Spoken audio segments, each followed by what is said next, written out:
It's a significant moment when your family marries into a new circle. But becoming part of the House of Windsor is an altogether different matter. It must be an overwhelming sensation to know that you and your child are going to be forever associated with royalty. What is it like to suddenly find your family intimately within the royal orbit? Is it a dream? It was a total shock when it came. Or a royal nightmare? And I suppose in love. Bit of in love, me. Outsiders have struggled to do well when they enter the royal family. Do you ever have disagreements about things? Oh, yes. Tonight, when Fergie met the monarchy, it elevated her family to royalty. For Ron Ferguson, to have your daughter marry a prince, become a duchess, and to become a senior member of the royal family, I mean, it just doesn't get any better. But two families coming together brings with it palace politics. You're not only marrying royal in-laws, but also all of the people working at the palace, and you have to be pretty sophisticated in order to maneuver yourself throughout. Royal insiders reveal what was said behind closed doors. Charles apparently said, look, the problem with Sarah is you just can't shut her up. And when the Fergusons brought scandal to the House of Windsor, Ronald Ferguson was photographed entering a club for men, and it offered massage. And the rumour got around that the massage wasn't quite all they offered. we discover what happened to the royals' new relatives. Senior royals did rue the day that they had ever invited the Ferguson family to join them. And if there is any way back. What it meant for Fergie was expulsion from the royal family, and she was on her own again.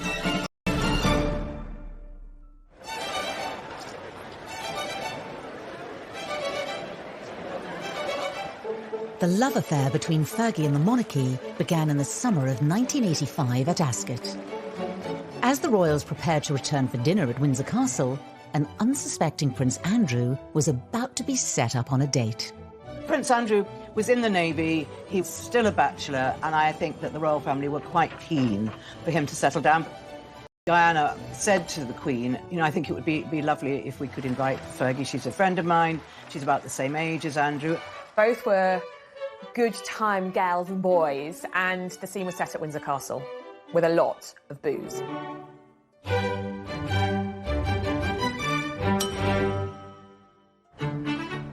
They sat next to each other and they were flirting almost from the, you know, from Plate of profiterole rolls and said, don't worry, I'll have some too, and then didn't.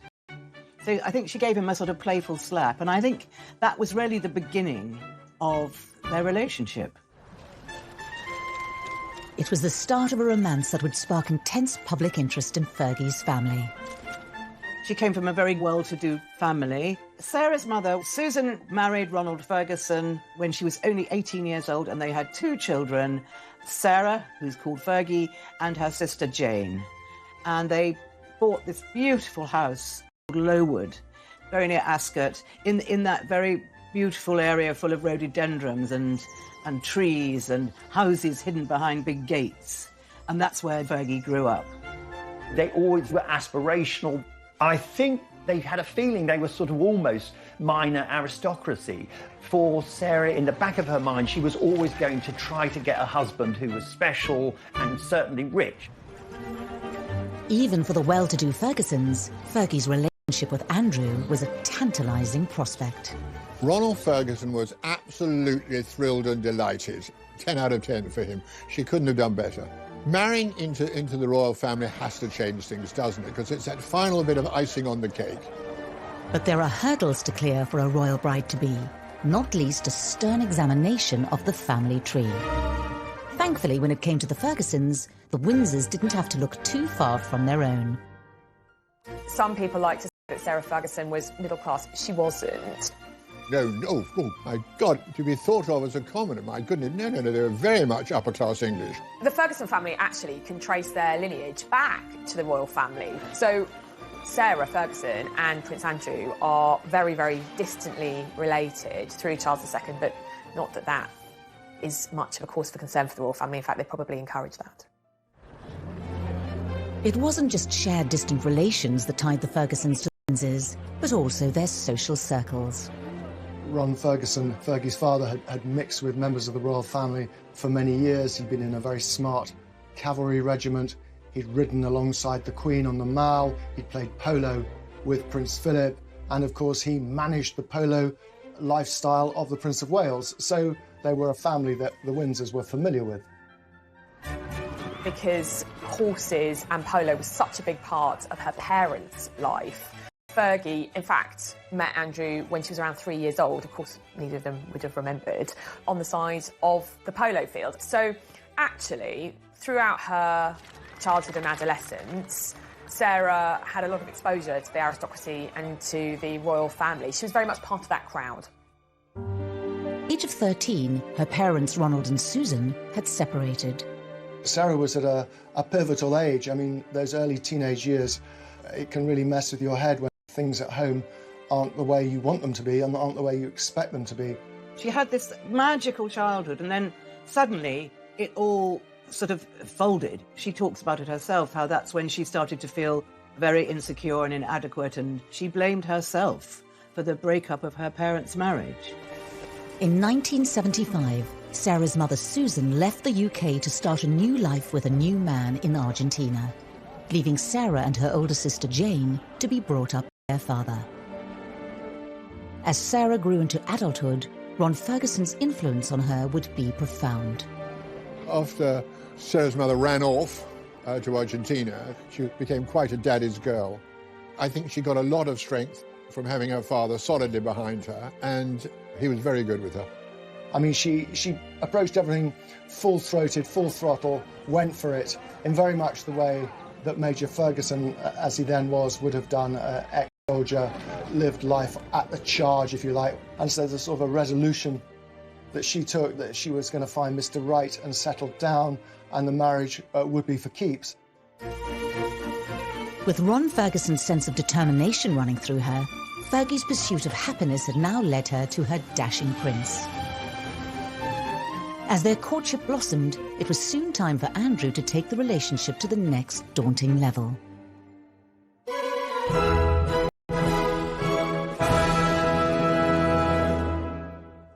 Sarah was invited to Sandringham for a shooting weekend because the Queen always believed that the only way that her children are going to ever get to know anyone is to entertain them in one of the royal homes. Well, I think for Sarah to meet the Windsors is a hugely pressurising point in her early relationship with Andrew, because here you are, you're the outsider coming in. You know that everybody's gaze is on you. Her own mother and father had been to Sandringham for shooting weekends, and obviously they had told her what to do. So she was not completely ignorant of how it was going to work, but she was very nervous. So I think she found herself in that situation feeling, I don't know if they're going to like me, I also want them to absolutely adore me, and all that at once can be a pressure cooker situation for things to go monumentally wrong. And I think in Sarah's case, they kind of did. When she walked into the double sitting room at Sandringham, I think she tripped over one of the Queen's corgis and she spilt her drink. And then in her fluster, she just thought, who are all these people? So after that, I wonder whether, from Sarah's point of view, what she wanted to do was redouble her efforts to really please them and be the perfect person in their eyes. Despite less than royal first impressions, Fergie set about winning over the Windsors by appealing to their interests. She was someone who really threw herself into the pursuits that the royal family value. For example, she learned to drive four in hand, you know, carriage driving, the thing that Prince Philip at that time absolutely loved, and she was pretty good at it. And Philip thought this was extraordinary. She had learned to ride at a very young age, and Her Majesty loves horses, and she liked to ride, and the fact that Sarah could accompany her on horseback was another huge plus. After finding common ground, Fergie's outgoing nature began to charm the Windsors. I think with the royal family, when they're in their personal time, it is a very outdoorsy kind of life that they lead, hunting, shooting, fishing, and she was up for all of that. So her larger-than-life, boisterous, up-for-anything personality very much endeared her to them. So, you know, the stars were really aligning very quickly for Andrew and Fergie because she had such a big impression on his family. Sarah had passed the sternest of royal tests. Her family were up to scratch, and all that remained to unite the Fergusons and the Windsors was for the prince to pop the question. Andrew went down on one knee and he asked her to marry him. She just burst out laughing.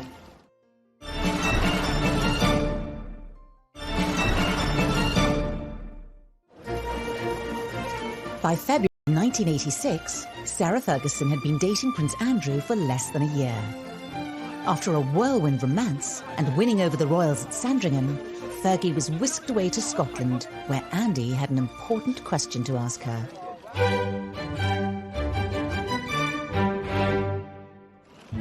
Fergie and Andrew went to spend the weekend with the Duke of Roxburgh at Floors Castle, well, as you do if you're a prince. And during that time and that romantic setting, he went down on one knee and he asked her to marry him. And I think she was so surprised. I mean, she just burst out laughing. She thought, was this all some big joke? You know, because she felt she was so un-princess-like. She wasn't this perfect-looking girl, and she just couldn't believe it could quite happen to her. She said, of course, of course. She was just over the moon. The Fergusons, when they realised that their daughter was engaged to Prince Andrew, I mean, they were, you know, they were ecstatic. They thought this was the most marvellous thing. Absolutely thrilled. On the 17th of March 1986, the announcement that Ron Ferguson had been waiting for finally came. Sarah Ferguson and Prince Andrew were to be married. Do you remember what he said? Absolutely. But I'm not telling you. It's the epitome of the social ambitions of Ron Ferguson to have his daughter marrying the Queen's favourite and second son. I mean, it put them front and centre of British public life. He went from being, you know, a landowner to being a member of the House of Windsor. And he referred to himself as being a member of the royal family. So, you know, the Fergusons had arrived. Thousands of miles away in Argentina, Fergie's mother Susan was a little more restrained than her former husband in reaction to her daughter's impending nuptials. How do you feel today? Very happy, very, very pleased. Do you think that something might change in your life from today onwards? No, I don't see any change. Because she went to live in South America, I think that Susan, Sarah's mother, didn't feel that the marriage would change things for her. But it's a curious thing. She was very wary. Although Susan would have been very happy that Sarah was marrying to the royal family, you know, it brings a huge amount of scrutiny. From the minute the news came out that they were going to marry, Fergie was besieged, as every young royal bride is, by photographers and pressmen all over the place. You can't put a foot wrong, both internally within the family and externally with the press and with the public. With the wedding fast approaching and the spotlight firmly on the royal bride-to-be, nothing Fergie did would go unnoticed.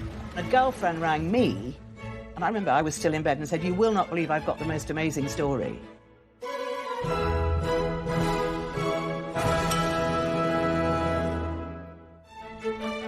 Sarah and other people at the hen night, including Diana, dressed up as police women and were supposed to set off for Annabelle's nightclub where Andrew was having his stag night. But before anyone knew it, the real police arrived and sort of bundled these girls into the back of a police van, at which point Diana apparently pipes up, said, "Anyone got any smoky bacon crisps?" And suddenly it dawns on these coppers who are hauling these girls off to sort of West End Central Police Station that they got the Princess of Wales in the back.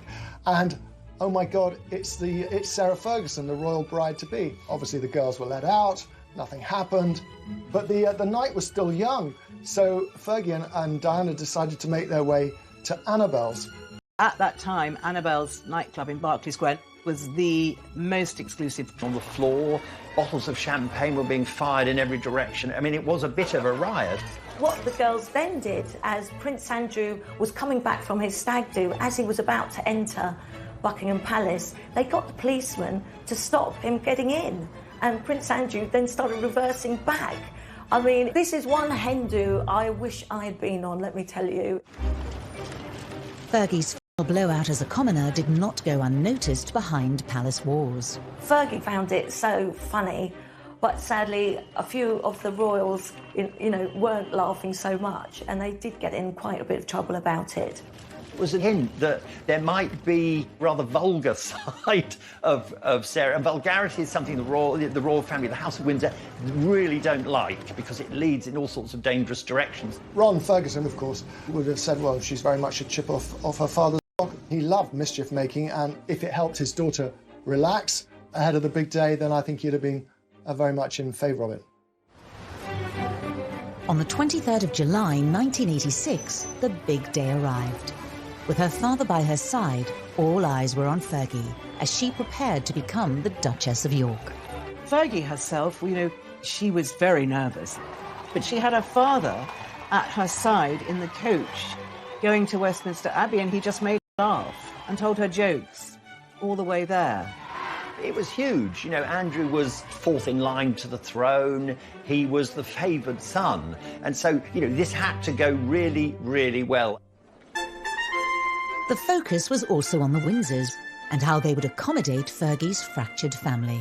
The etiquette can be quite tricky when you've got extended families, broken families. I mean, by this stage, both Sarah's mother and father had remarried.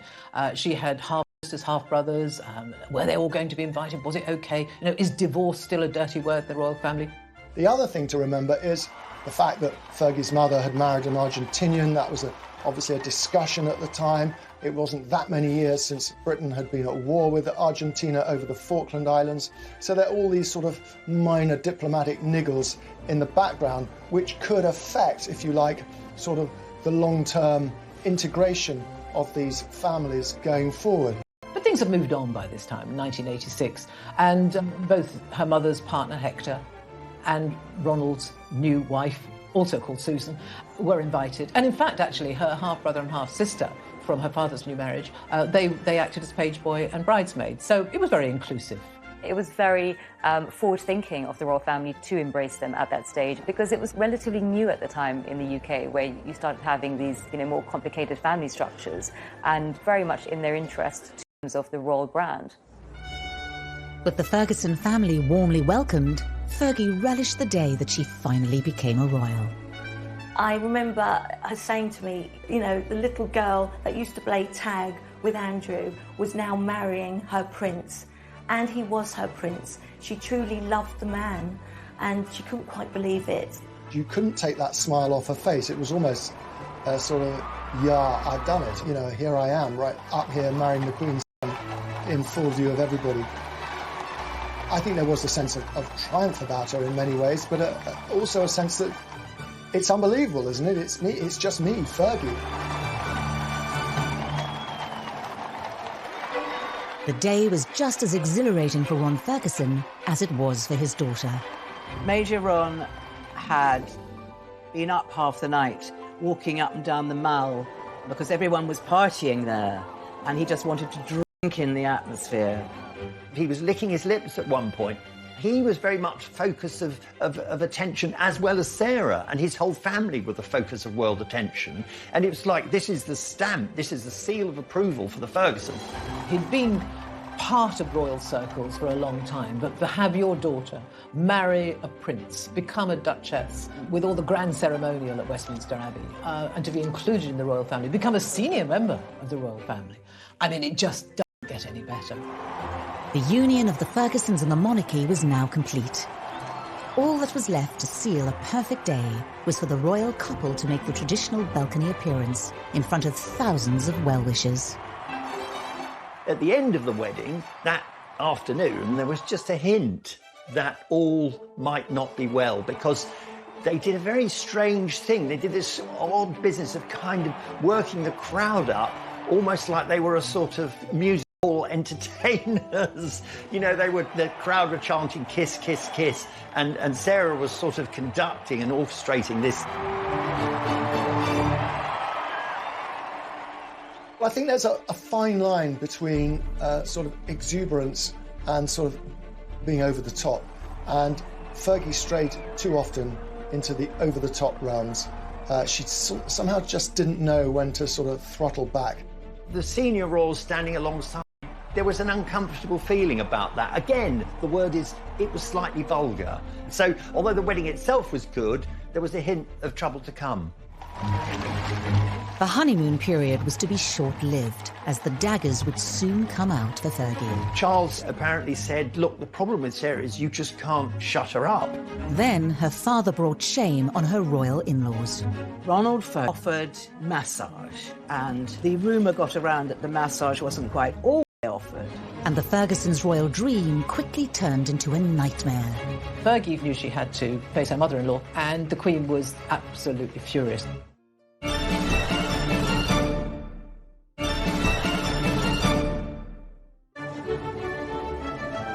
Sarah Ferguson, the horsey girl from Hampshire, was now Her Royal Highness the Duchess of York. She had brought the Ferguson family name into the royal spotlight, and from the outside, she seemed to be settling well into royal life. But among her royal in-laws, not everyone was a fan.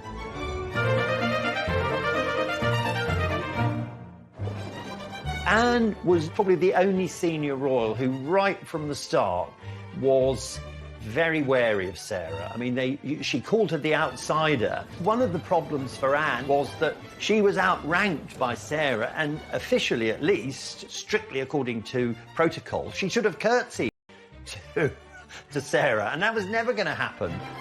What had at first seemed, especially to Charles, to Philip, this bright, positive young thing coming in and sort of adding sparkle was just starting to sort of leak away.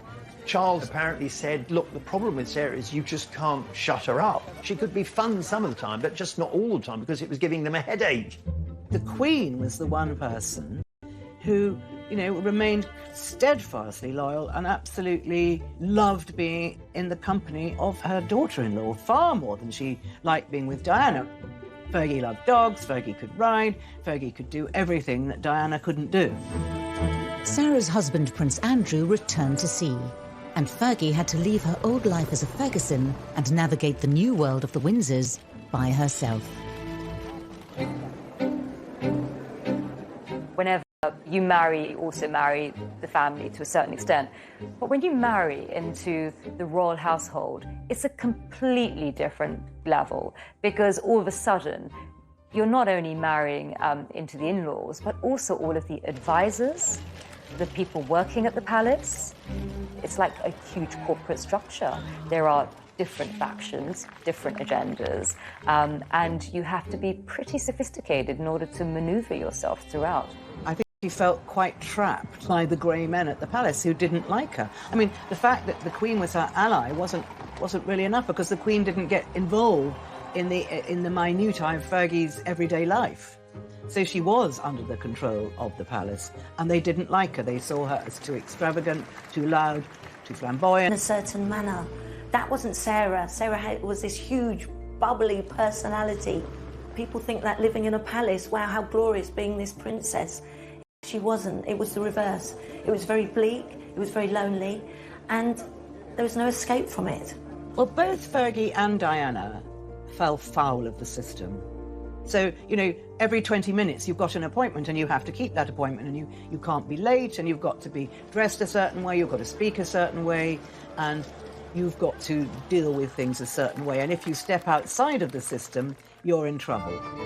Despite Fergie's problems within the palace, her place in the Windsor family was strengthened when she gave birth to Princess Beatrice in August 1988, the fifth in line to the throne.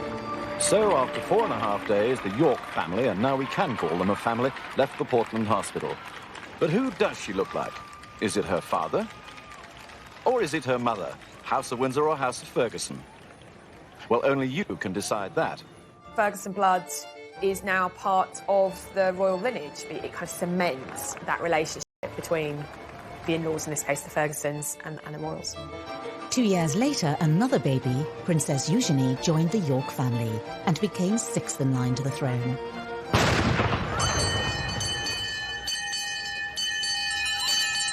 Oyez! Oyez! Oyez! Her Royal Highness the Duchess of York was safely delivered of a daughter at 7:58 p.m. today. Her Royal Highness and child are well. Sarah had given the Windsors their first royal princesses since Princess Anne's birth. Her most significant champion, the Queen, even came to visit the Duchess in hospital. But despite the monarch's support, Sarah seemed to be losing allies within the royal circle. Even the British press, who had once welcomed her with open arms, began to criticise her behaviour. Fergie and Andrew first went to America. They were in Los Angeles, and I was there. I was part of the press crew there.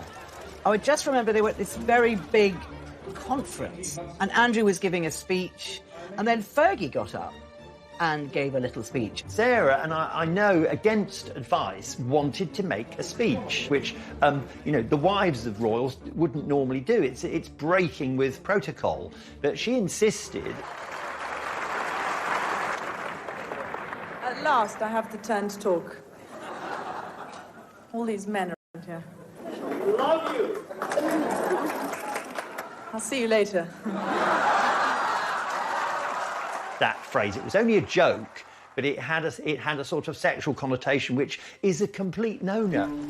Same sort of flattering headlines that she'd had up until, in the early years of the marriage. It was Ron and her father who stood up for her, and in fact it was one of the things that upset her at the time was that the monarchy, the institution, were not defending her from these, what she considered to be unfair attacks in the press. But her father did. Although the tide was beginning to turn against the Duchess, it was ironically her father, Major Ferguson, who first brought disgrace into Sarah's new life as a Windsor.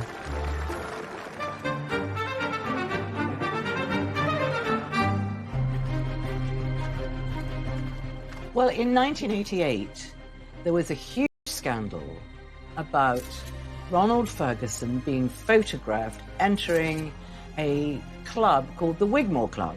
Now, the Wigmore Club was a club for men, and it offered massage. And the rumour got around that the massage wasn't quite all they offered. It was deeply embarrassing for Ron Ferguson because he was enjoying the sort of reflected glory of being associated with the Windsors, and then all of a sudden he had his antics just splashed all over the front cover of all the tabloids, and of course must have deeply embarrassed his daughter. The fallout from this scandal of the Wigmore Club was enormous, because at the time Ronald ran the Guards Polo Club, and he had a very responsible job, but this scandal really besmirched his name. He issued a statement to clarify reports in this morning's newspapers.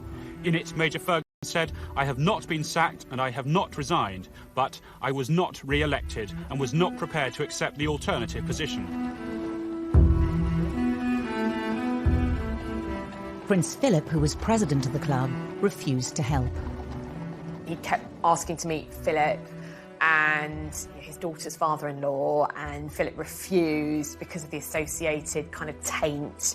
And it's just, you become basically persona non grata. And unfortunately, look, families, we all fall out, we have tiffs and things like that, but when you have a fall from grace like that within the royal family, it takes a very, very long time to be accepted back in, and in some cases, never. Fergie becomes guilty by association. This is your father, this is what he's done, and she almost has to mop up after that particular scandal and redouble her efforts once again to get into the royal family's good graces. Sarah's loyalty to her own family had been tested by her father's scandal. With her new husband, Prince Andrew, often at sea, her loyalty to the Windsors was now also tested. Fergie was and often when Andrew came back from these long stints, his main preoccupation was either golf or watching television because he was simply too tired to do anything else. And the marriage began to unravel. With Andrew away in the Navy, Sarah's friendships with other men began to be scrutinised. Particularly when she became close with American businessman Steve Wyatt. Fergie's new friendship was revealed in the newspapers when a cleaner found photos of them on holiday, and the press began to ask questions about the Yorks' marriage. The stories claim that the Duchess travelled to Morocco with Mr. Wyatt and met for other holidays, parties and private dinners. A cleaner at Mr. Wyatt's former flat is said to have found photographs of the couple together. The prints have been returned to the Duchess.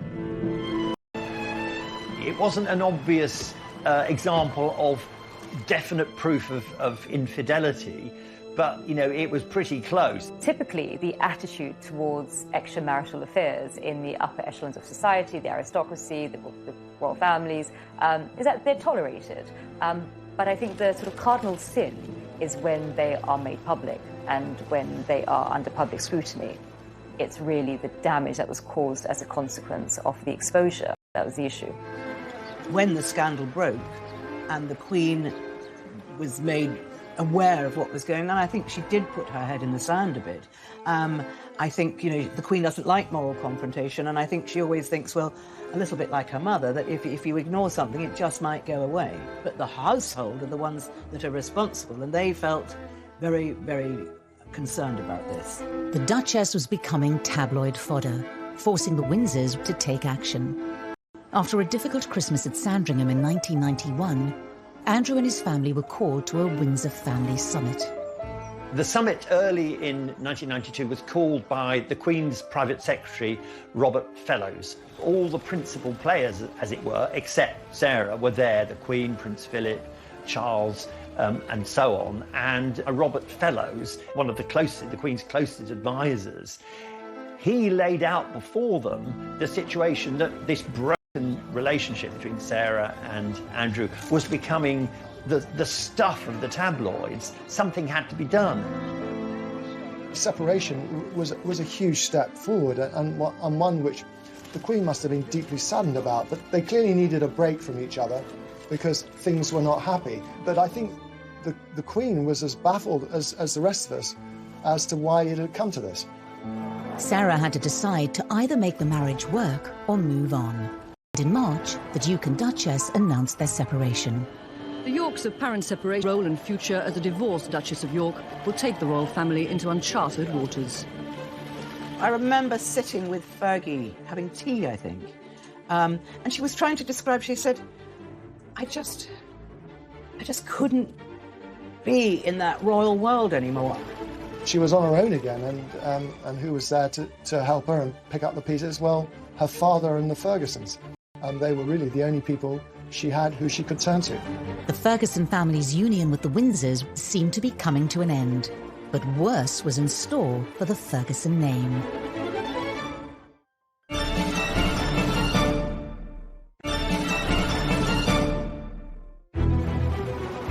In March 1992, after just 6 years of marriage, Sarah officially separated from Prince Andrew. Any association with the Ferguson family name was swiftly nudged by the palace, who now swung into action.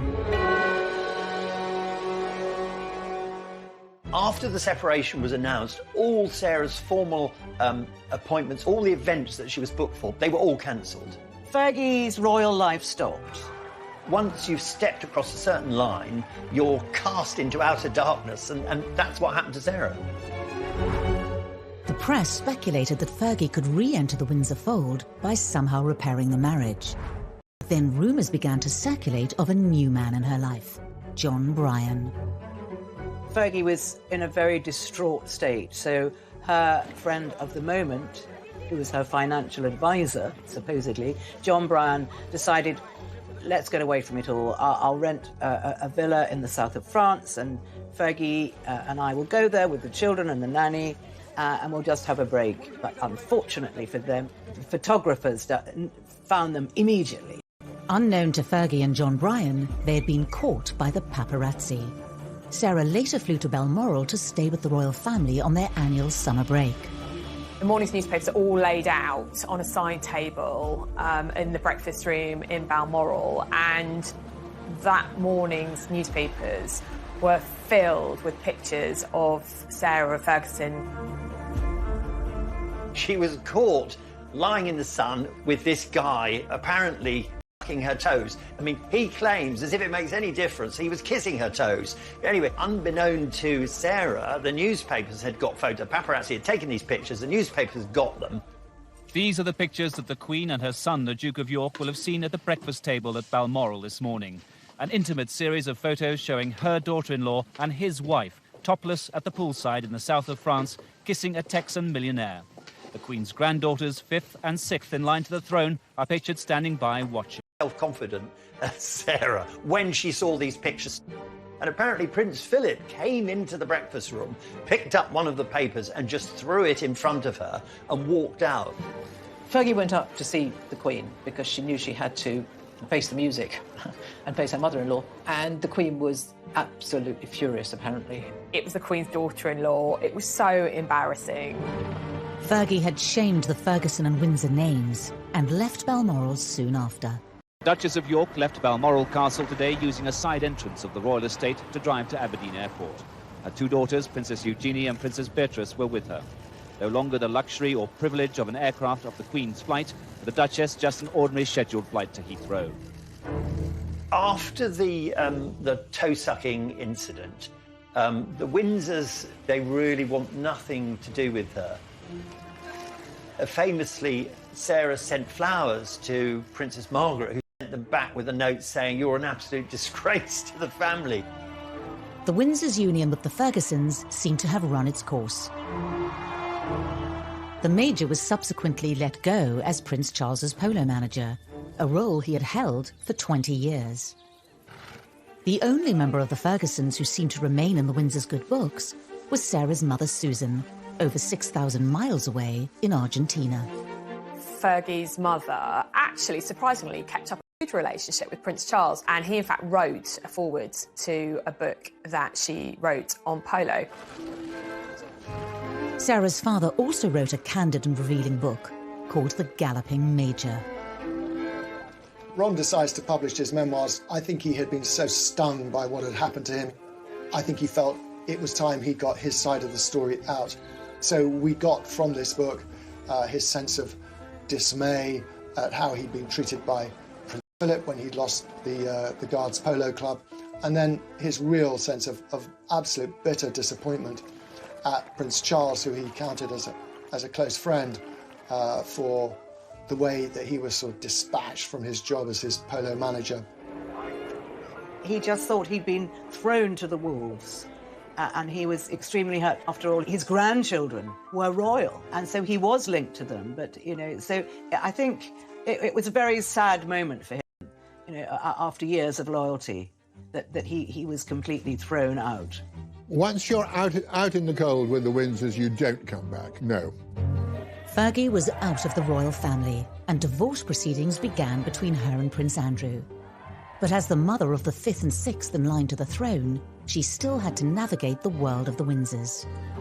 Well, basically, after the breakup of the marriage, the family is incandescent with rage with her, because he feels that she's let down the monarchy, which he has spent his entire life supporting, i.e. his wife, the Queen.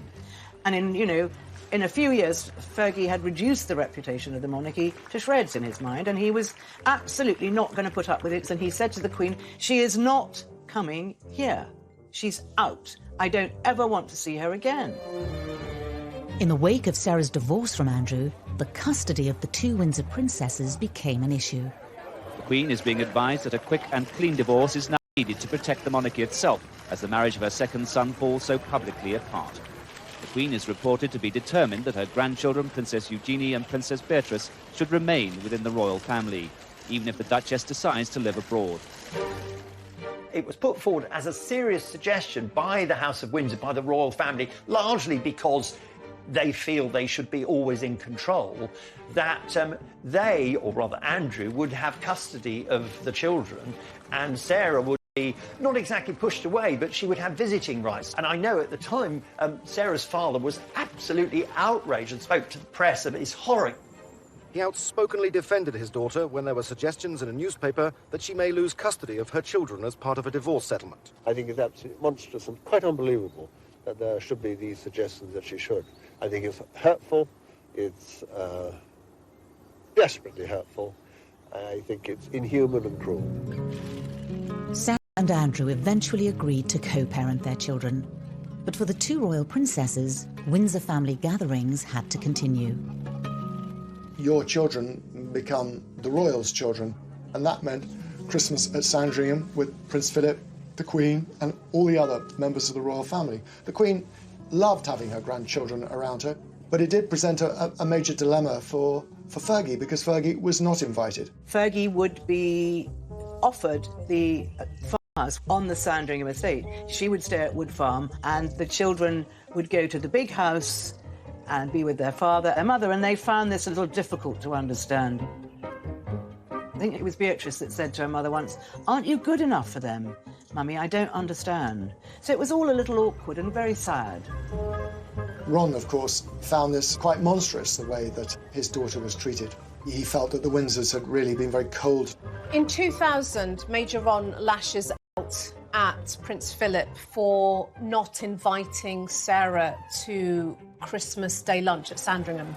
And I think he shows great empathy for his daughter and great understanding that, you know, she's suffered enough, don't you think? Let her back in, at least for Christmas dinner. And I think that's why he steps up with this enough. Sarah and Andrew officially divorced in May 1996. Fergie could retain the name Duchess of York, but was stripped of her Royal Highness title. Any support she could take from the Ferguson clan also began to slip away. In 1998, Sarah loses her mother, who dies in an accident, and in 2003, she loses her father, and her only sister lives in Australia. So we once again find her in that space where she's isolated, lonely, and cut off, and grieving. The closest family she had left in the UK were her daughters and her ex-husband, Prince Andrew. Sarah had very publicly cuckolded Andrew, and yet Andrew is very forgiving of her. He continues to be there for her. He helps her financially. Prince Andrew inherits a royal lodge, the Queen Mother's home in Windsor Great Park. He does it up at great expense, and Fergie pretty much moves in with him and continues to live there. It was baffling to the royal family, particularly to Prince Philip, who could not understand why she was still occupying a royal home. And they were very, very determined to make this one of the happiest divorces you could do. And that's what they did. As Fergie's turbulent history with the Windsors faded, she was slowly and quietly admitted to the fringes of royal life. But in 2010, she was in debt and made a reckless decision, revealed in an explosive undercover exposé. It's £500,000. Undercover reporter Mazia Mahmood, dubbed the fake sheikh, had posed as a businessman and lured Sarah into a financial sting. At the time, Andrew was the UK's trade envoy. Although there was no suggestion of any wrongdoing by the prince, for Fergie, it looked even worse than the toe-sucking pictures with John Bryan that had effectively expelled her from the royal family. It was considered to be particularly damaging because it was selling the royal brand for the highest bidder.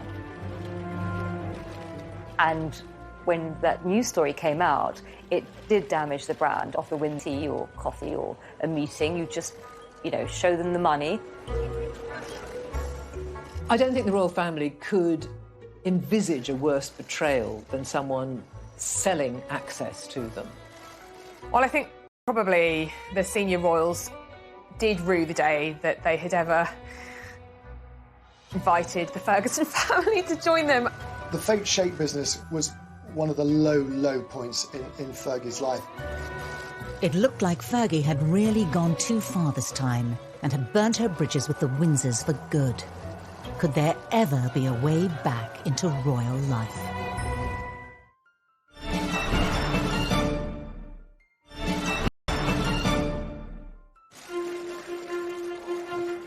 In the face of scandals, affairs and divorce, there were only two things that joined the Windsor and the Ferguson families together indefinitely. Their names were Beatrice and Eugenie. The children are the glue between the Fergusons and the House of Windsor, and that glue is unbreakable. Having grown up in the shadow of their parents, as young women they found themselves torn between the Windsors and Fergie. Beatrice and Eugenie, by this time, are adults. They're very conscious of their position within the royal family. But they also have this relationship with their mother, who is such a pivotal part of their lives. I'm here for you, Mom. Yeah, thanks, Mom.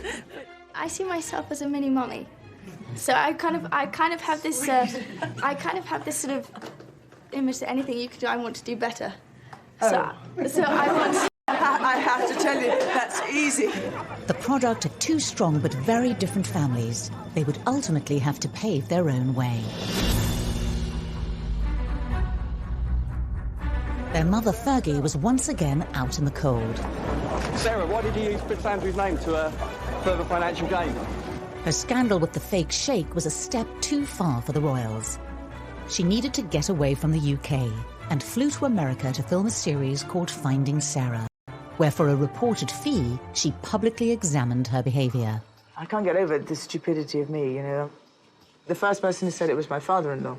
For such a smart woman, why does she behave in such an idiotic way? We see a woman here who has hit rock bottom. We find her at this time in this space trying really hard to make sense of what she's been through and looking at her journey from that little girl who went through her parents' divorce to her own divorce, to her own mishaps, and trying to find redemption in making sense of her own life.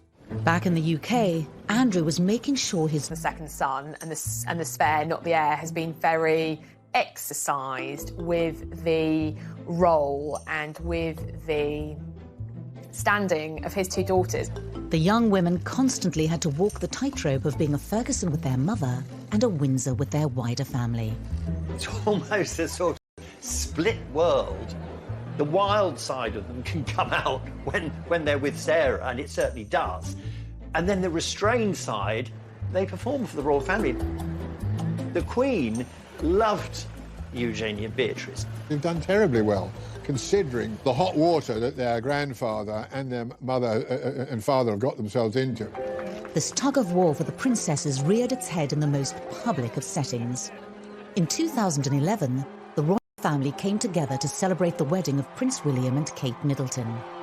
Royal weddings are a chance for us to have a window, a peep into the Windsor world. It tells us who's in and who's out. In 2011, Fergie was plainly still very much out. Princesses Beatrice and Eugenie were invited along with their father, but Fergie was left firmly out in the cold. I've always thought it's incredibly harsh, actually, for the girls to be invited to things like the wedding of William and Catherine, you know, prominent role in that, and their mother not to be there. The wounds were still raw for the royal family, and the split between the Windsors and Sarah Ferguson seemed irreparable. When she wasn't invited to Kate and William's wedding, it was extremely hurtful for her. As she said to me, you know, she was the last girl to go down that aisle. Sarah felt a real knife in the heart that she couldn't be with her daughters. That was a real nail in the coffin for Sarah. But even the princess's appeal only went so far with the Windsors. Andrew and brother Charles had reportedly been at odds for years over the role of the princesses in the future of the royal family. He wanted them to be treated as senior royals, and they're not really. He wanted all the trappings, the money, the protection that goes with that role. And he foresaw their future as being full-time working royals. This is not how Prince Charles sees it. He wants a slimmed-down monarchy, and he didn't want them being part of the royal finances. Andrew's ambitions were not helped by his daughter's apparent appetite for the high life. In 2015, despite working, Beatrice had been photographed on numerous foreign holidays. People made it a mission, I suppose, to find her in various parts of the world, and she did take a lot of holidays. And she was pictured, it seemed, every other week partying here or there, skiing in Verbier or maybe in Ibiza at a party. Beatrice and Eugenie's attitude to holidays and working life was famously parodied in the comedy The Windsors. Oh, just wanted to check a couple of points on the contract. It says Monday to... Oh, and it says 30 days holiday a year. Is there a not messing off that? There's almost that bias to see them from a much more negative lens. Your mum did that, and that's why you're like that. Your dad behaves like that, that's why you do that. And so I think from their point of view, sometimes it can feel incredibly unfair. The princesses were now going to have to pay their own way. In 2016, it was reported that Prince Charles turned down a written request to the Queen from Prince Andrew. He had asked that the princesses be funded by the sovereign grant. There is a lot of tension now between Charles and Andrew. Andrew has always assumed that his daughters will be funded by the sovereign grant, that they should be, you know, central to what the royal family does, being real working royals, and now they're not going to be. For Fergie herself, there was also a glimmer of hope. After Prince William's wedding, Queen started cautiously inviting Sarah to some events. She's occasionally invited to Balmoral. She's been to Ascot. I think the Queen is mellowing in her old age. I think very tentatively the Queen is sort of saying, OK, look, we're just going to try this, but if you put a foot wrong, it will all stop again. Then in 2018, there was a thawing of relations. Prince Andrew and his daughters were invited to the wedding of Prince Harry and Meghan Markle. But so too was a new key guest. When Harry and Meghan married, he made it very clear that Fergie should be invited to the formal wedding. Harry was probably using the invitation as a sort of a reconciliation, an olive branch. He knew that Fergie was not popular with some members of the royal family, but he wanted her there because she was important to him and to his childhood. It was seen as a sign that maybe she might eventually be forgiven. The crowd were cheering, and she just couldn't believe that they were all cheering for her. They were shouting, Fergie! Sarah walks in with great assurance. You'd think, you know, she might have crept in by a side door. Instead, she comes in and almost says, look at me, I'm here, I'm great. And for once, she felt welcomed. Fergie was back. Harry was not the only royal getting married that year. Princess Eugenie had her self-found love and was due to marry Jack Brooksbank only months later. It was to be a test of the status of Andrew and Sarah Ferguson in the royal family. Princess Eugenie's wedding to Jack Brooksbank was really the string that pulled Fergie back onto the periphery of the royal family, because she's mother of the bride. There's no way that she couldn't be invited, and I think it was a uniting of the family.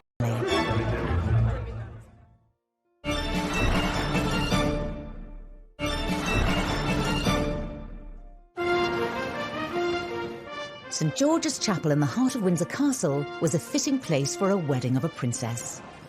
Eugenie's marriage to Jack Brooksbank was to bring Sarah Ferguson face to face with the Windsors, not just as a mere guest, but as mother of a royal bride. If there's any link, positive link, between the Fergusons and Windsor, it will be the two daughters. So there's almost an inevitability about Sarah being with members of the House of Windsor because of their children. But while the Queen had been cautiously warming towards Fergie, this didn't extend to her husband. For many, many years, Philip absolutely refused to have anything to do with Fergie at all. And if she walked into a room, if she happened to walk into a room, which was pretty rare, he'd exit stage left immediately. It was Sarah Ferguson, who had walked down the aisle 2 years before, who was the most nervous on the big day. Having not been part of the royal family for so long, she didn't want to put a foot wrong. She only just beat the bride to the door of St George's Chapel, and she got out just waving, and she was like on ebullient form. In the crowd, there was a welcome reminder of the Fergusons of days gone by. She had spotted her mother's best friend who had come to see her on this momentous occasion. Suddenly, there she is. Her daughter's getting married in St George's Chapel. The church is full of her friends, and she is in the sort of number one mother of the bride position. So it was immense social rehabilitation. But as the guests gathered inside the chapel, there was some nervousness around the arrival of a key royal guest. There was a huge amount of speculation before Eugenie's wedding about whether Philip would finally give way and be in the same building as Fergie. He managed to make it to St George's Chapel and took his place in the ceremony, not far from Fergie. It obviously marks some kind of thawing in the relationship. Perhaps when you get to that very great age that Philip is at, you start seeing things a little differently. Fergie had a qualified return to the fold as guest of honour in the heart of Windsor Castle, for her daughter would always be a Windsor. But she was carrying with her a physical reminder that she would always be a Ferguson. Sarah carried her mother's handbag, and I think that was a little sign and a show of love and affection for her mother, who sadly couldn't be there on the day. She obviously, was very sad that her own mother wasn't around as much for her growing up, and she wanted to be there every step of the way for her girl. But within a year, spectacularly from grace. 2019, new details of Andrew's long-term friendship with convicted paedophile Jeffrey Epstein emerged. The Epstein scandal really seems to have tentacles that reach out and have enveloped Andrew's family because, well, Jeffrey Epstein was a guest at Princess Beatrice's 18th birthday party. You know, he's a family friend. When Fergie was in one of her many money troubles, she turned to him for a loan.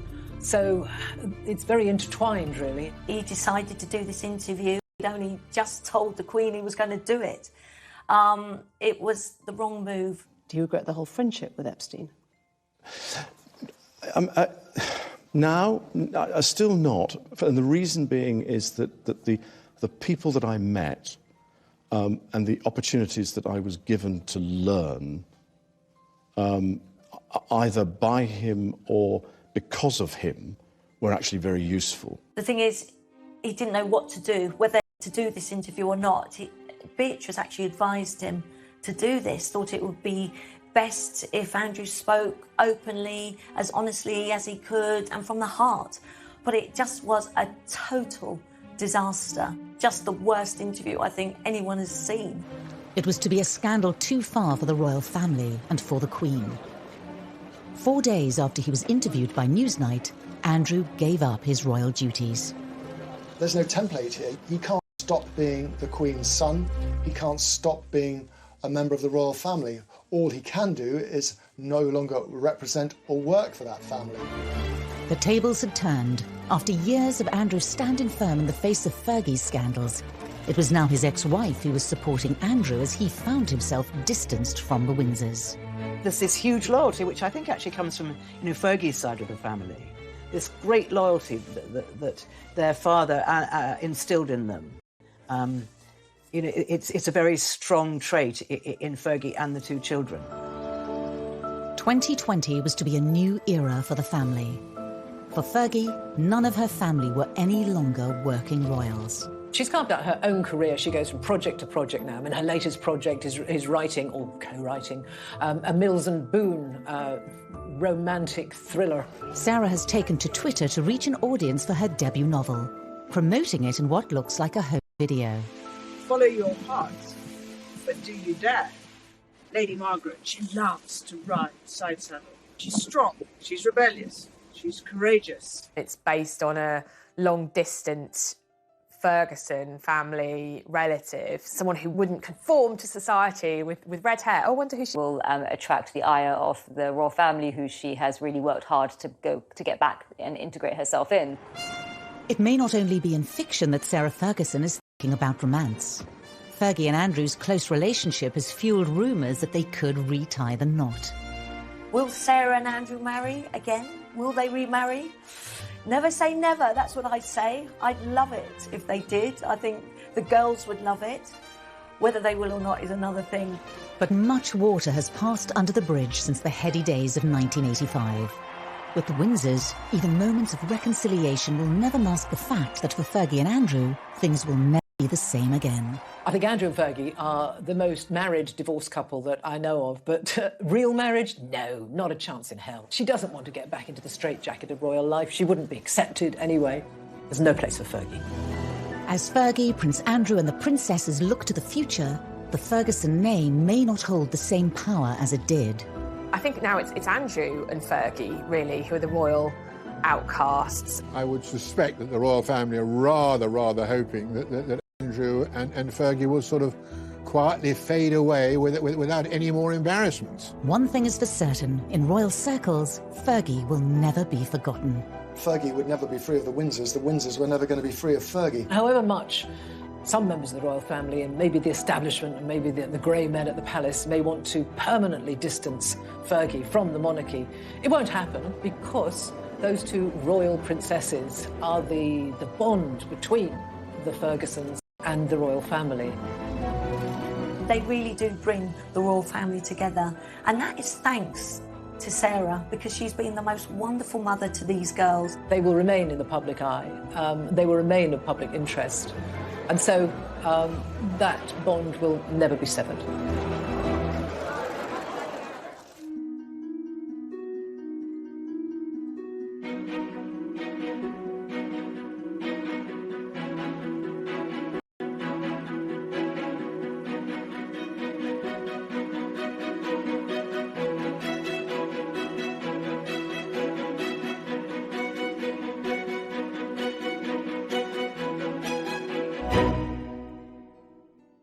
Ronald Ferguson was photographed entering a club for men, and it offered massage. And the rumour got around that the massage wasn't quite all they offered. We discover what happened to the royals' new relatives. Senior royals did rue the day that they had ever invited the Ferguson family to join them. And if there is any way back. What it meant for Fergie was expulsion from the royal family, and she was on her own again.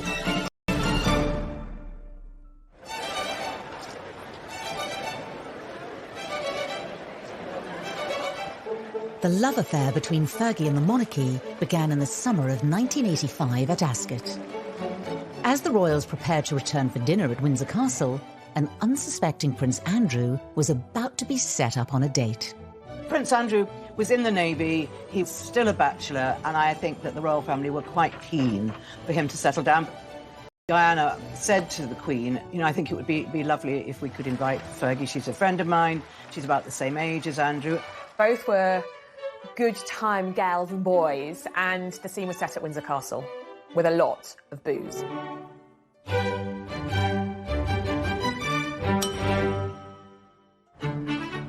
They sat next to each other and they were flirting almost from the, from plate of profiterole rolls, and said, don't worry, I'll have some too, and then didn't.